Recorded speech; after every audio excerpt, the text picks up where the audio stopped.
In our journey through the 9 realms, we have walked the golden halls of Asgard, lived among mortals in Midgard, and faced the giants of Jotunheim. Now we descend into a realm far colder, older, and more mysterious than any we have seen before. This is episode 4 of the 9 Realms series, Niflheim, the world of ice and mist.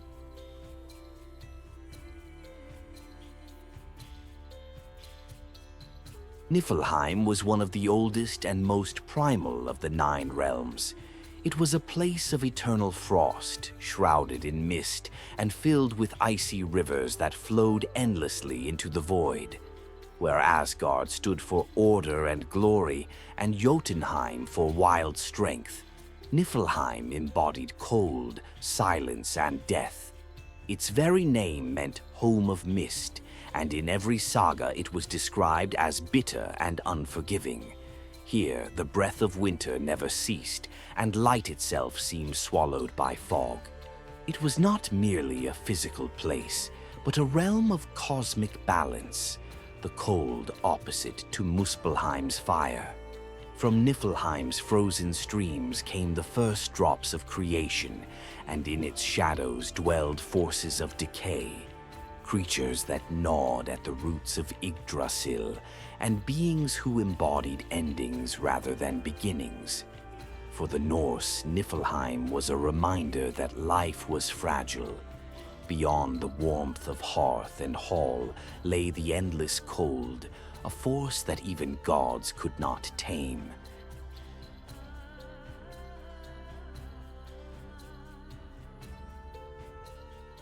From the frozen heart of Niflheim flowed the Élivágar, the icy rivers of myth. They were among the oldest elements of the cosmos, older even than the first gods, carrying with them both destruction and creation. The sagas tell that these rivers poured out into Ginnungagap, the great void between fire and ice. As the waters drifted away from their source, they turned to ice and formed layers of frost. Drop by drop, mist by mist, they filled the emptiness with frozen weight.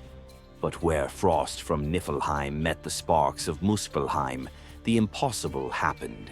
Ice melted, life stirred, and from that union came Ymir, the first giant. Thus, the Élivágar were not only rivers of deathly cold, but also rivers of beginnings, the veins of creation itself. In later tales, the rivers were remembered as dangerous, dark, and poisonous streams, said to erode and corrode anything they touched. Their waters symbolized decay and chaos, the opposite of the fresh, flowing streams the gods gave to mankind in Midgard. To the Norse, the Élivágar represented the duality of nature. The same river that froze, killed, and spread poison was also the birthplace of life. From their flow came the first stirrings of existence, proof that creation and destruction were always bound together.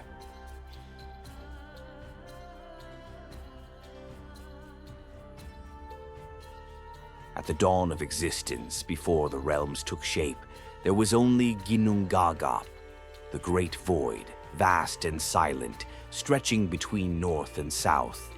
To the north lay Niflheim, a land of bitter frost and endless mist. To the south burned Muspelheim, a realm of fire and flame. When the icy breath of Niflheim drifted into the emptiness, it froze into great sheets of frost. From the south, the heat of Muspelheim surged forward, melting the ice and turning it into living drops of water. It was within Ginnungagap, between these two primal forces, that creation stirred. From this union of frost and fire was born Ymir, the primordial giant, ancestor of all the Jötnar. With him came the cosmic cow, Audumla, who nourished him with her milk while licking salt from the ice. From those salted stones emerged Buri, the forefather of the gods. Thus, Niflheim and Muspelheim together transformed Ginnungagap from emptiness into a cradle of life. But it was Niflheim's cold mist that shaped the balance, the deathly silence that, when touched by flame, sparked creation. To the Norse, this myth carried a deep truth. The world was born not from harmony, but from tension. It was the clash of extremes, ice and fire, that gave life its spark.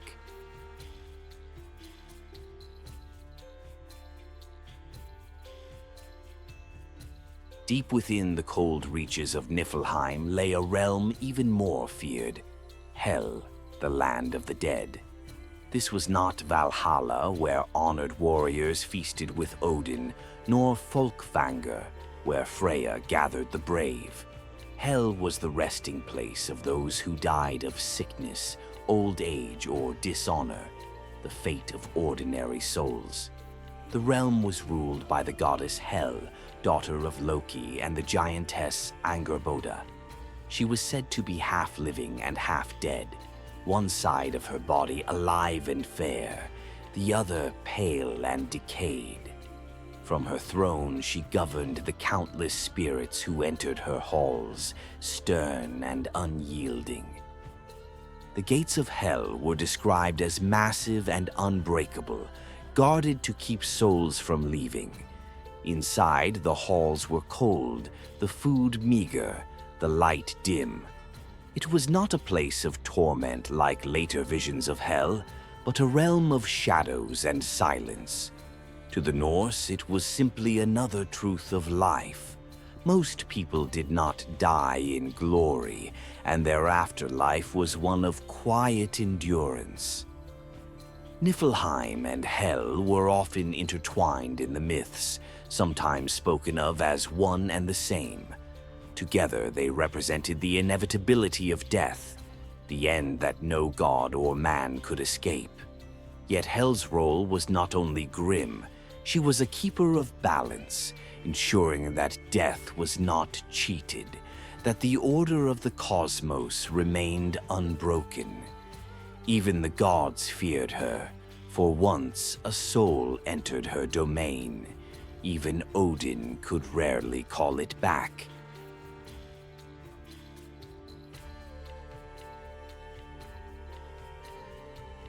Niflheim was not empty. Its frozen rivers and mist-filled valleys were home to beings that embodied decay, cold, and the inevitability of death. These creatures were feared not only by mortals, but sometimes even by the gods themselves. Nidhöggr, the dragon of decay. Perhaps the most dreaded was Nidhöggr, the dragon who dwelled at the roots of Yggdrasil. He gnawed endlessly at the world tree, seeking to weaken its foundation.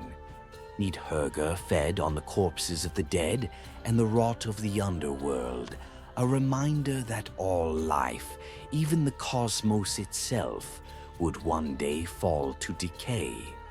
In Ragnarok, he would rise carrying corpses on his wings, a herald of destruction. Frost giants and ice spirits. From the glaciers and rivers of Niflheim emerged beings of frost. Some were towering frost giants, cousins of those in Jotunheim, who carried the raw chill of the north. Others were spirits of ice and mist, shapeless, shifting forms that haunted travelers and strangled them with cold breath. They symbolized the inescapable presence of winter, lurking beyond the fragile warmth of hearths and homes. Hell's guardians. Within the underworld halls, strange beasts stood guard. Hell's realm was said to be protected by monstrous hounds and shadow creatures, ensuring that no soul could escape. These guardians were rarely described in detail, but their presence gave Hell's domain an atmosphere of dread and inevitability. Together, these creatures made Niflheim more than a landscape. They made it a living threat. Each dragon bite, each frozen breath, each shadow beast whispered the same truth, that even the strongest gods and bravest warriors could not escape time, death, and decay.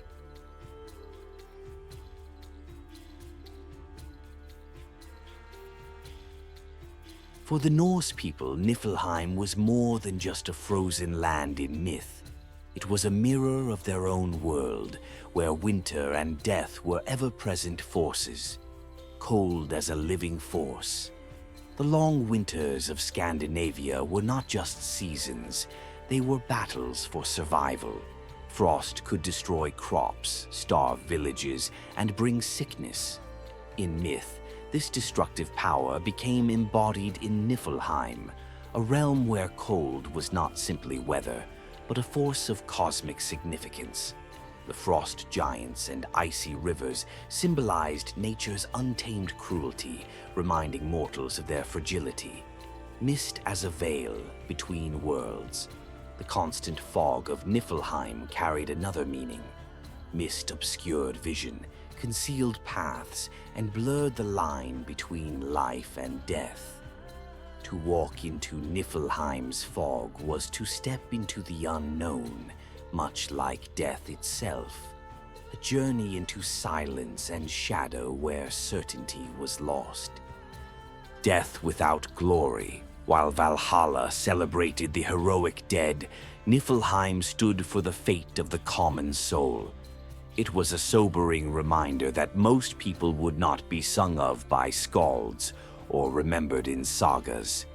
Niflheim's hell accepted all without judgment, reflecting the inevitability and impartiality of death.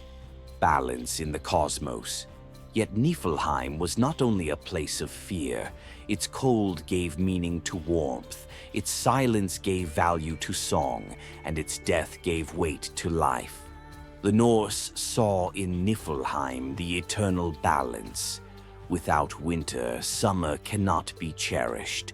Without death, life cannot be sacred.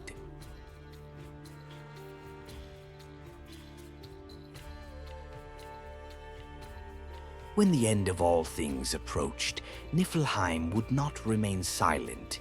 Its rivers, its mists, and its creatures were destined to rise as part of Ragnarok, the twilight of the gods. From the roots of Yggdrasil, the dragon Nidhogg would tear free, carrying corpses upon his wings, a grim omen of the final battle. The icy rivers of Élivágar would flood into the worlds, freezing valleys and drowning fields. The mists of Niflheim would roll outward, blinding armies, hiding giants, and smothering the cries of men. Most terrifying of all, the dead of Hel would march forth.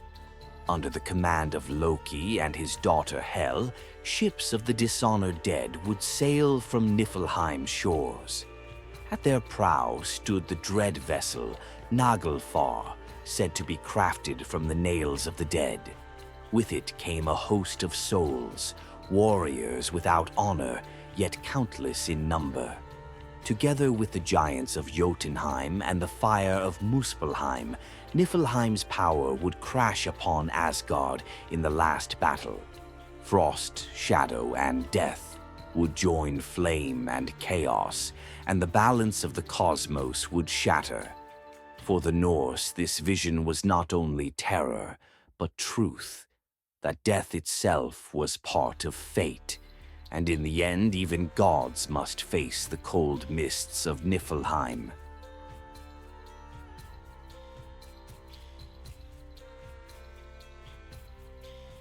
Though feared as a realm of mist, frost, and death, Niflheim left a mark far greater than terror.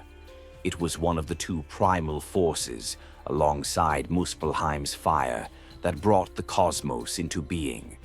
Without its rivers and its cold, there would have been no Ymir, no gods, and no worlds. To the Norse, Niflheim stood as a constant reminder of the fragility of life. Winter could starve villages, frost could crack ships, and unseen illness could take even the strongest men. The myths turned these harsh realities into a cosmic truth, that cold and death were not enemies to be destroyed, but eternal forces that gave life its meaning. Niflheim also shaped the vision of the afterlife. Unlike the shining halls of Valhalla, it accepted the countless ordinary souls, those who died quietly, without glory.